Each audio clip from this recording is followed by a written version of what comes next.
بسم الله الرحمن الرحيم الحمد لأهله والصلاة على أهلها أما بعد قال النبي صلى الله عليه وسلم وأحسن إلى جارك تكن مسلما أو كما قال صلى الله عليه وسلم۔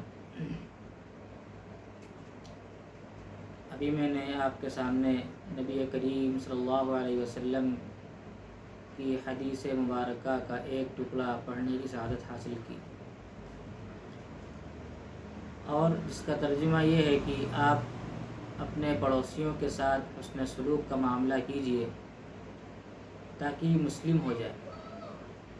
اللہ کے رسول صلی اللہ علیہ وسلم نے مسلمان ہونے کی علامتوں میں سے ایک علامت گویا یہ ارشاد فرما دی کہ اگر آپ مسلمان ہیں تو آپ کے اندر یہ علامت اور نشانی واضح طور سے ہونی چاہیے کہ آپ اپنے پڑوسی کے ساتھ اچھا برتاؤ کر رہے ہیں، اچھا معاملہ کر رہے ہیں۔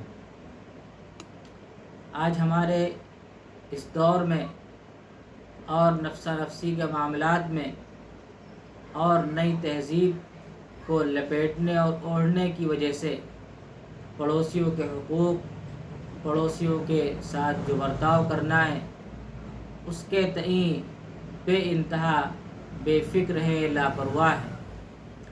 اور اگر کہیں تصور بھی آتا ہے کوئی پڑوسی ہے تو پھر اس کے بارے میں ساتھ میں تصور ہوتا ہے کہ اگر ہمارے منصب کا ہے، ہمارے لیول کا ہے اور ہماری طرح کھاتا پیتا ہے، ہماری طرح اس کا مکان ہے تو گویا کہ وہ پڑوسی ہے، اور اگر کوئی کمزور ہے، غریب ہے، جھوپڑی والا ہے تو اسے ہم اپنا پڑوسی نہیں سمجھتے۔ اور ساتھ ہی یہ بھی ایک خیال عام طور سے نمایاں طور پر لوگ اس چیز کو سمجھتے ہیں، محسوس کرتے ہیں کہ پڑوسی وہ ہے جو ہمارے ہم مذہب ہو۔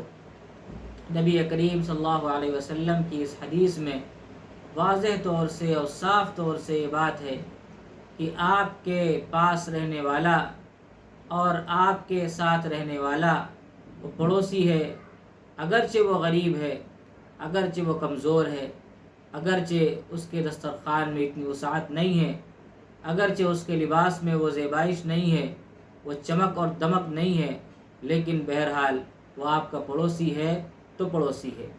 آپ کا ہم مذہب ہے تو پڑوسی ہے، غیر مذہب کا ہے وہ بھی پڑوسی ہے۔ کسی بھی دھرم کا ماننے والا ہو، کسی بھی مذہب کا ماننے والا ہو، پڑوسی پڑوسی ہے، اس کے حقوق ہے۔ چنانچہ نبی کریم صلی اللہ علیہ وسلم ایک مرتبہ ارشاد فرماتے ہیں، جہاں ارشاد فرماتے ہیں حضرت جبریل علیہ السلام بار بار تاکیداً فرمایا کرتے تھے پڑوسیوں کے حقوق کے متعلق۔ مجھے یہ خدشہ ہوا کہ کہیں ایسا نہ ہو کہ اللہ رب العزت کی طرف سے کوئی حکم ایسا آ جائے کہ پڑوسیوں کو میراث میں بھی حق ملنے لگے۔ میراث میں حق ان کو ملتا ہے کہ مرنے والا چلا گیا، اپنی آخرت میں اپنے آخری مقام میں چلا گیا، اس کے بعد جو اس کا مال ہوتا ہے، جو اس کے وارث ہوتے ہیں ان میں تقسیم ہوتا ہے، تو اس کے جو عزیز ہوتے ہیں، قریبی ہوتے ہیں، انہی میں تقسیم ہوتا ہے، میراث کا مال انہی میں تقسیم ہوتا ہے۔ آپ صلی اللہ علیہ وسلم ارشاد فرماتے ہیں کہ مجھے یہ فکر لاحقی خدشہ ہوا کہیں ایسا کوئی حکم نہ آ جائے کہ پڑوسیوں کو بھی میراث میں حق ملنے کے بارے میں کوئی اطلاع آ جائے، کوئی حکم آ جائے۔ پڑوسی قرآن مجید نے حکم، قرآن مجید سے جب ہم معلوم کرتے ہیں، قرآن مجید کا جب مطالعہ کرتے ہیں تو پڑوسیوں کے متعلق جب معلومات کرتے ہیں تو 3 طرح کے پڑوسی نکل کے آتے ہیں۔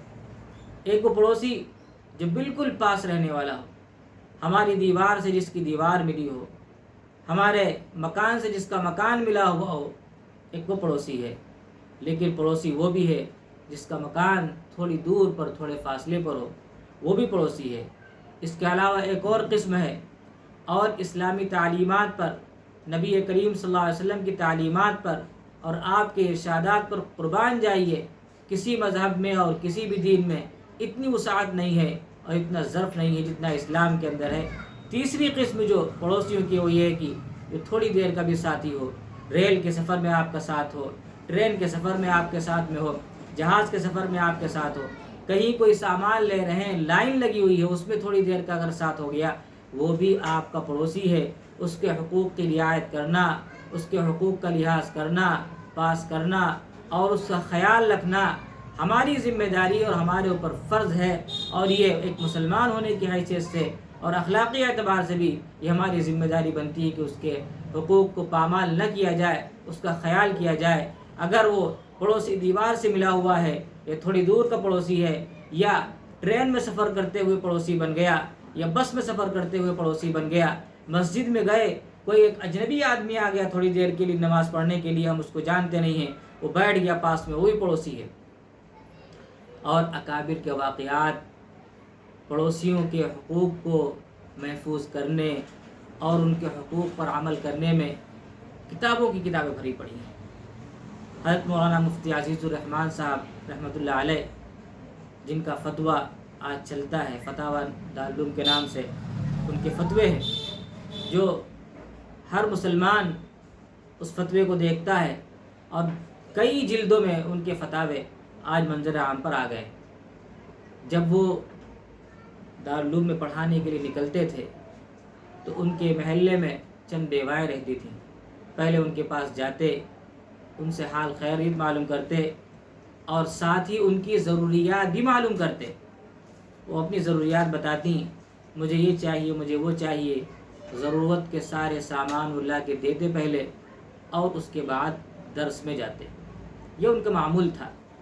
اور اگر خدا نہ خواستہ کسی نے کہہ دیا کہ ارے مولوی صاحب یہ سامان میں نے نہیں منگایا تھا، یہ اتنا منگایا تھا، آپ اتنا لے کے آئے ہیں، یہ خراب سامان لے کے آئے ہیں، فوراً کہتے ہیں پریشان ہونے کی بات نہیں ہے، آپ یہ سامان ہمیں دے دیجئے اور ہم یہ واپس کر دیں گے اور دوسرا سامان لے کے آئیں گے۔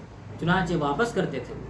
اسی طریقے سے مولانا اصغر میاں رحمۃ اللہ علیہ، وہ تجارت بھی کرتے تھے، پڑھاتے بھی تھے، اور مالی اعتبار سے مضبوط تھے، لیکن انہوں نے اپنا مکان کبھی پکا نہیں بنوایا، کچے مکان میں زندگی گزار کے چلے گئے۔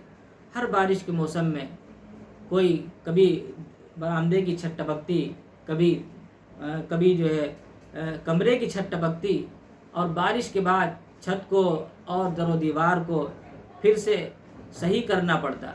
حضرت مولانا مفتی شفیع صاحب رحمۃ اللہ علیہ نے ایک مرتبہ عرض کیا، حضور آپ کو اللہ تعالیٰ نے وسعت عطا فرمائی ہے، آپ تجارت بھی کرتے ہیں، آپ پکا مکان کیوں نہیں بنوا لیتے؟ تو فرمایا باہر آؤ میرے ساتھ۔ گھر کے دروازے پہ تشریف لے گئے اور فرمایا دیکھو اس گلی میں کوئی مکان پکا آپ کو دکھ رہا ہے؟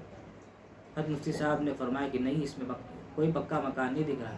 تو فرمایا میں پکا مکان بنوا لوں، اور پوری گلی میں کوئی پکا مکان نہیں، سارے کچے مکان ہیں۔ لوگوں کو حسرت ہوگی کاش میرا بھی پکا مکان ہوتا، دیکھیے مولوی صاحب نے پکا مکان بنوا لیا، ہمارے مکان کچے ہیں۔ اگرچہ شرعی اعتبار سے اس میں کوئی حرج نہیں تھا، لیکن پڑوسیوں کی رعایت کے پیش نظر پڑوسیوں کے حقوق کو اتنا ملحوظ رکھا کہ ساری زندگی کچے مکان میں رہے۔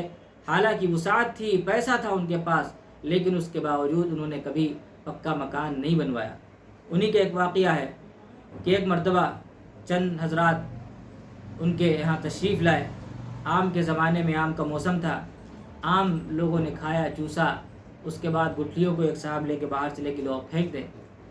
حضرت مولانا صاحب نے منع فرمایا، کہا بھائی کہاں لے جا رہے ہیں؟ کہا ارے باہر ڈال دیں، بکریاں ہیں اور جانور کھا لیں گے۔ کہا نہیں، باہر نہیں ڈالنا۔ فرمایا کیوں؟ کہا اس لیے کہ باہر گلی میں بہت سے ایسے مکانات ہیں جن کے بچے اس بات کے متحمل نہیں ہیں، وہ صاحب مکان اس بات کے متحمل نہیں ہیں کہ وہ اپنے بچوں کو آم خرید کر لا کر دیں۔ باہر اگر گٹھلیاں پڑیں گی، چھلکے پڑیں گے تو ان کو ایک تڑپ پیدا ہوگی کہ کاش میرے بھی ماں باپ مجھے آم لا کر دیتے، میں کھا لیتا، لہذا میں گھر ہی کے اندر بکریاں انہی کو دے دیتا ہوں اور گھر کے اندر رکھتا ہوں۔ پڑوسیوں کے حقوق کو اتنا ملحوظ خاطر رکھتے تھے، اتنی رعایت رکھتے تھے۔ آج نئی تہذیب کے دل دادا ہیں، مکانات بڑے بڑے بن رہے ہیں، کوٹھیاں بن رہی، بنگلے بن رہے ہیں، اور بغل والوں کی خبر نہیں کہ بغل میں کون رہتا ہے، بغل میں کوئی پریشان حال ہے یا آسائش ہے یا کسی بھی طرح کا کوئی ماحول ہے، معلوم ہی نہیں ہوتا ہے۔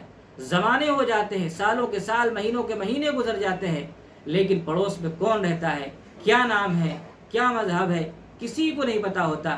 آج اس نئی تہذیب نے ہمیں بالکل برباد کر دیا ہے، خراب کر دیا ہے۔ ضرورت ہے کہ ہم نبی کریم صلی اللہ علیہ وسلم کی تعلیمات پر عمل کریں اور پڑوسیوں کے ساتھ اچھا معاملہ کریں، اچھا سلوک کریں، اور جو بن پڑے ان کے ساتھ تعلق کو استوار کرنے میں ہم دریغ نہ کریں۔ ان کی ہر طریقے سے خبر گیری کریں، بیمار ہوں تو ان کے سامنے کھڑے ہو جائیں، خوشی کا موقع ہو تو ان کے سامنے کھڑے ہو جائیں، ہر معاملے میں ان کے ساتھ کھڑے ہو جائیں۔ اللہ رب العزت ہمیں پڑوسیوں کے حقوق کو ملحوظ خاطر رکھنے کی توفیق عطا فرمائے۔ وآخر دعوانا الحمدللہ رب العالمین۔